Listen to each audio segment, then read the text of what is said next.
Los trastornos del lenguaje conforman un grupo grande de patologías en relación a alteraciones del desarrollo del lenguaje.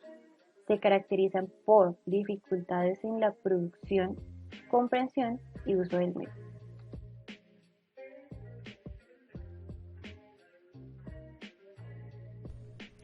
Los trastornos secundarios a déficit instrumentales se dividen en dos: déficit auditivo y mecánico articulatorio.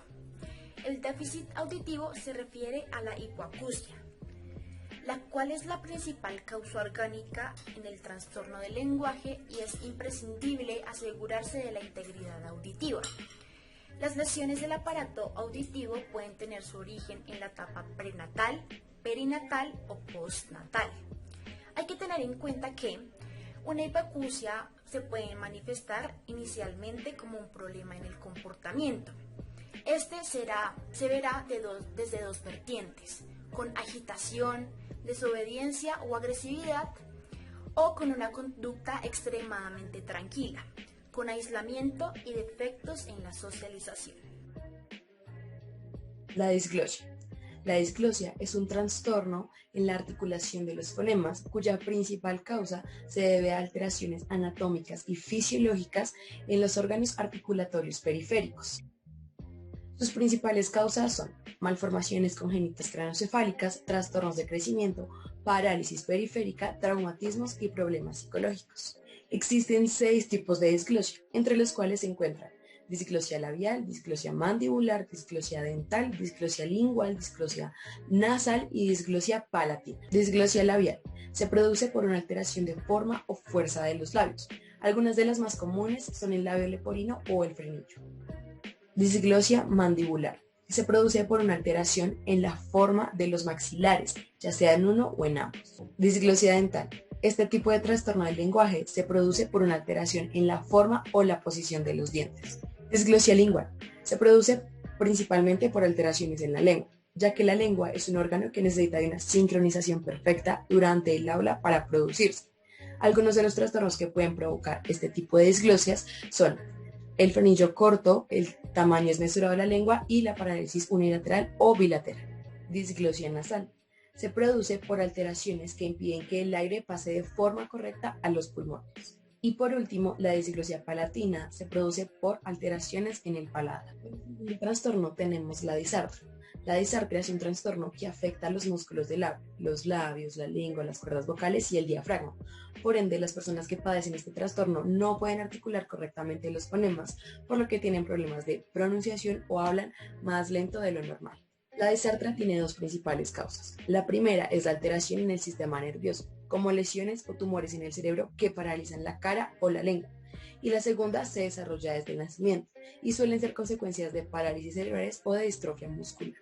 Existen 6 tipos diferentes de disartria que se diferencian principalmente por la localización de la lesión a nivel del sistema nervioso central, entre las cuales también se encuentran la hepástica, la táxida, la fálcida, la hipercinética, la hipocinética y la mixta. Disartria hepástica. La disartria hepástica se debe a lesiones en los tractos piramidales relacionados con el control motor fino de los músculos de la cara y el cuello. En este tipo de disfasia se producen hipernasalidad y aumentos súbitos del volumen del labio. Por lo general, la vocalización tiende a ser tensa y forzada. La disartria atáxica. Las lesiones en el cerebro provocan disartria atáxica, cuyos signos más característicos son la presencia de una prosodia plana y monótona y de una vocalización lenta y descoordinada, similar a la que se produce en el estado de embriaguez. El habla típica de este tipo de disartria ha sido descrita en ocasiones como explosiva. La disartria flácida. En este tipo de disartria está afectando el nervio vago, que permite el movimiento de la laringe y por lo tanto de las cuerdas vocales. También se producen disfunciones en otros músculos faciales. En los casos de la disartria flácida, los músculos pueden atrofiarse, paralizarse parcialmente, causando espasmos, babeo y tensión muscular. Otro tipo de disartria es la hipercinética. Está causada normalmente por lesiones en los ganglios basales, estructuras subcorticales implícitas en los movimientos involuntarios. Los síntomas de este tipo de disartria son similares a la de la hepástica. La voz tiende a presentar una cualidad áspera y también se da hipernasalidad. También tenemos la disartria hipocinética. En general, esta disartria aparece como consecuencia de la enfermedad del Parkinson, aunque también es habitual que la causa sea el consumo continuado de medicamentos antipsicóticos. En este caso, el volumen suele ser muy bajo, el timbre plano y la parasodia monótona. La reducción en la velocidad de los movimientos causada por el daño en la región conocida sustancia negra explican sus síntomas. Por último, tenemos la disartria mixta. En esta categoría se utiliza cuando las características clínicas son una combinación de más de uno de los tipos de las disartrias que se describieron anteriormente. Asimismo, la disartria mixta se debe a afectaciones de los distintos sistemas motores. Como tercer trastorno tenemos la afasia. La afasia es un tipo de trastorno del lenguaje que se debe al daño cerebral que resulta de un accidente cerebrovascular, es decir, el bloqueo o la ruptura de un vaso sanguíneo en el cerebro.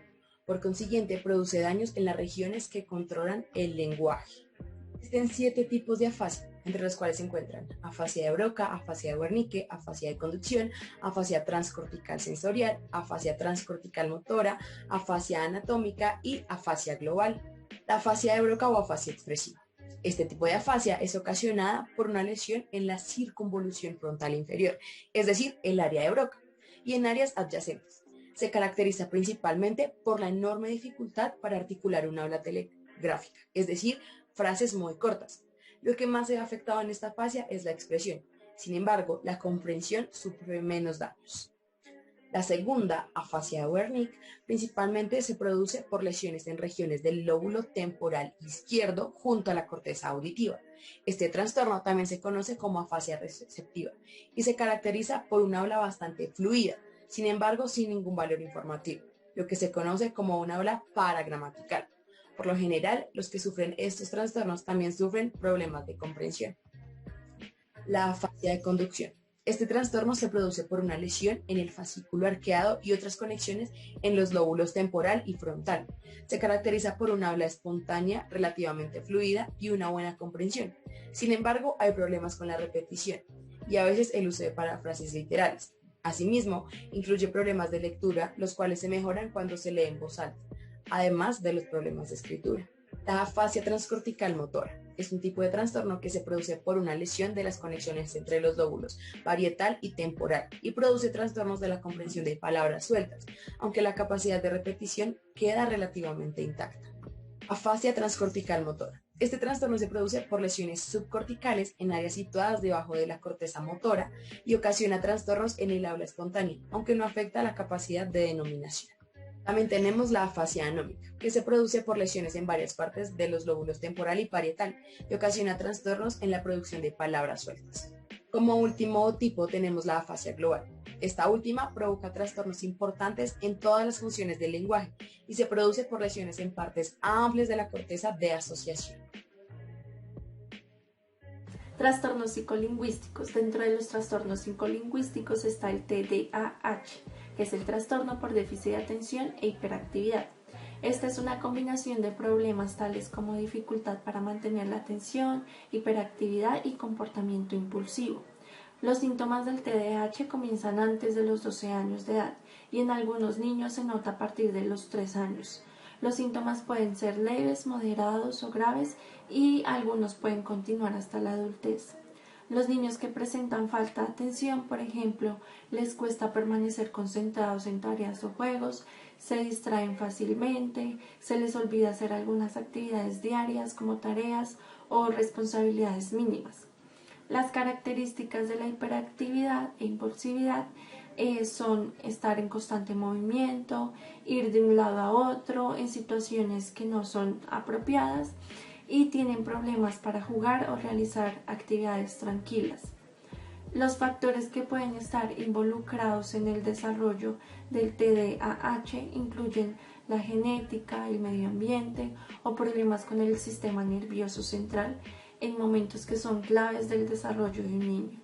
La dislexia. La dislexia dificulta el reconocimiento y el uso de los sonidos del lenguaje. Esto causa dificultades con la lectura, la escritura, la ortografía. Los niños pueden invertir las letras, por ejemplo, leer sol como los, o pueden tener problemas para pronunciar palabras nuevas o reconocer las que ya conocen con anterioridad. Los niños con dislexia pueden presentar problemas también para aprender rimas muy sencillas, También pueden hablar más tarde que la mayoría de los niños de su edad.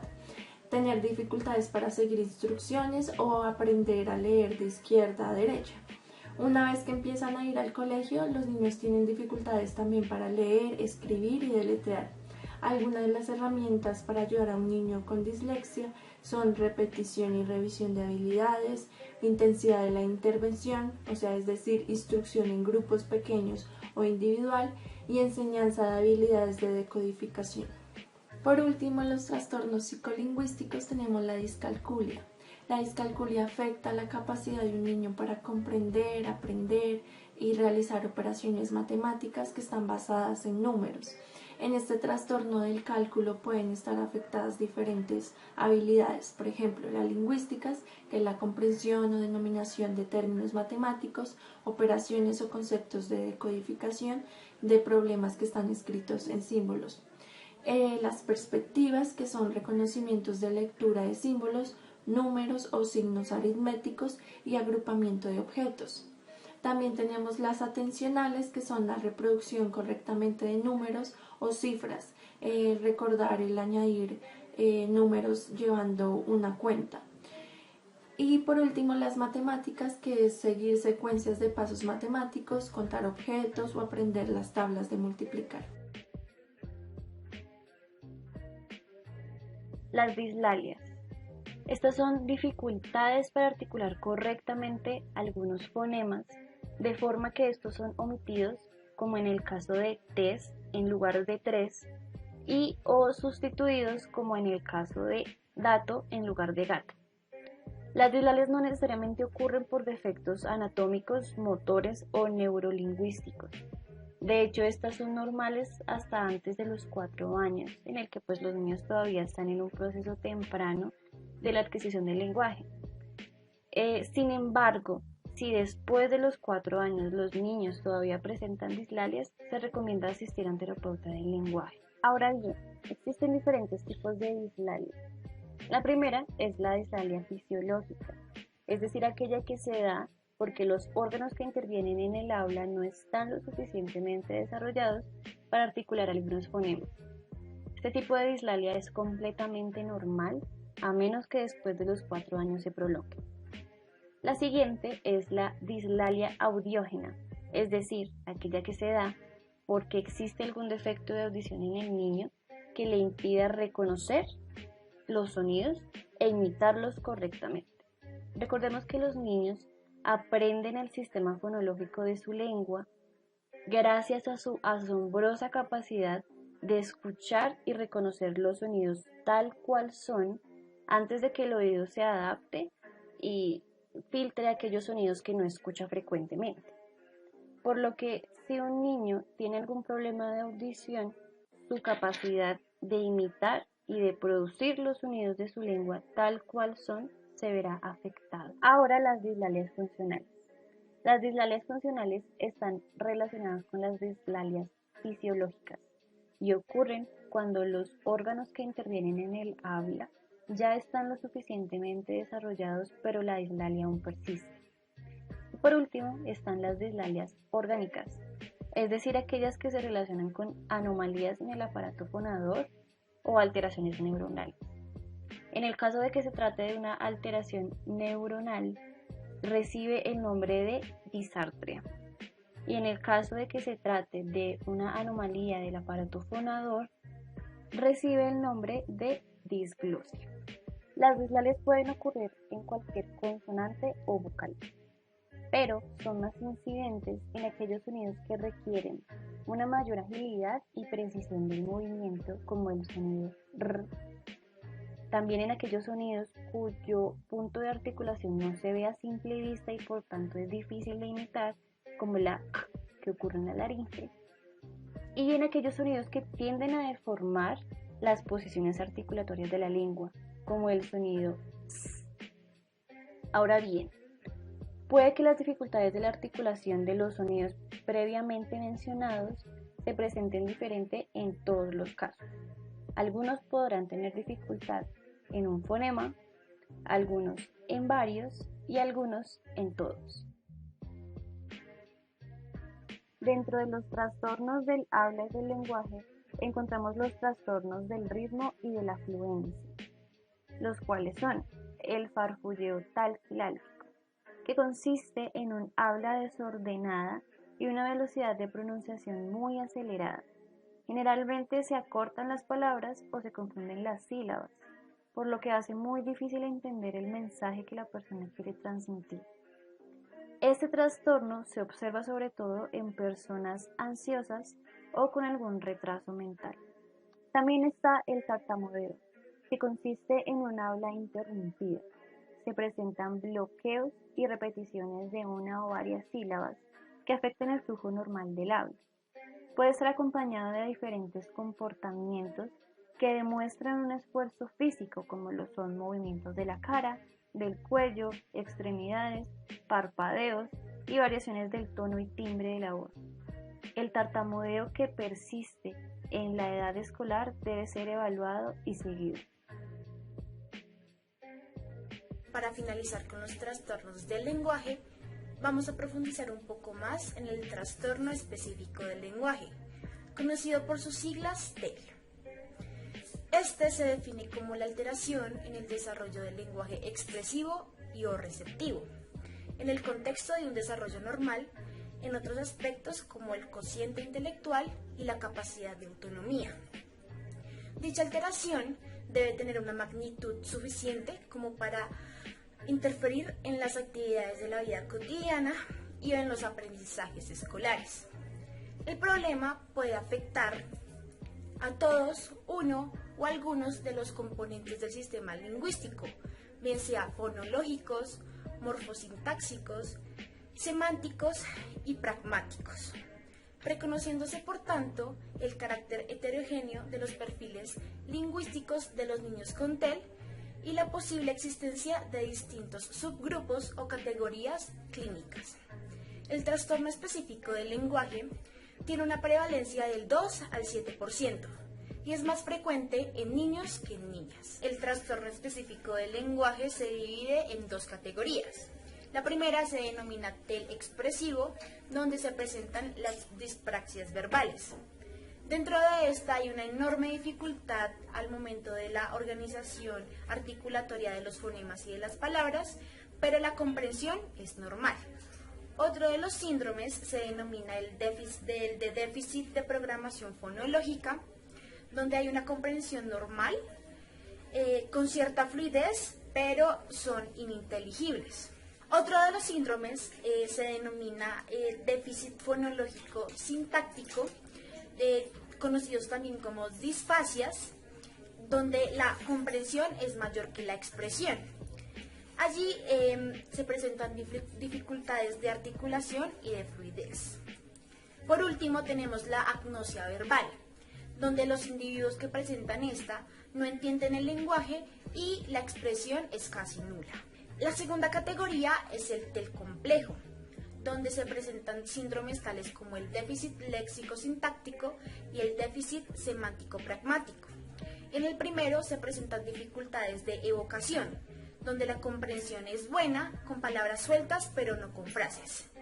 Los individuos usan muchas perífrasis, parafasias, interrupciones y las conocidas muletillas.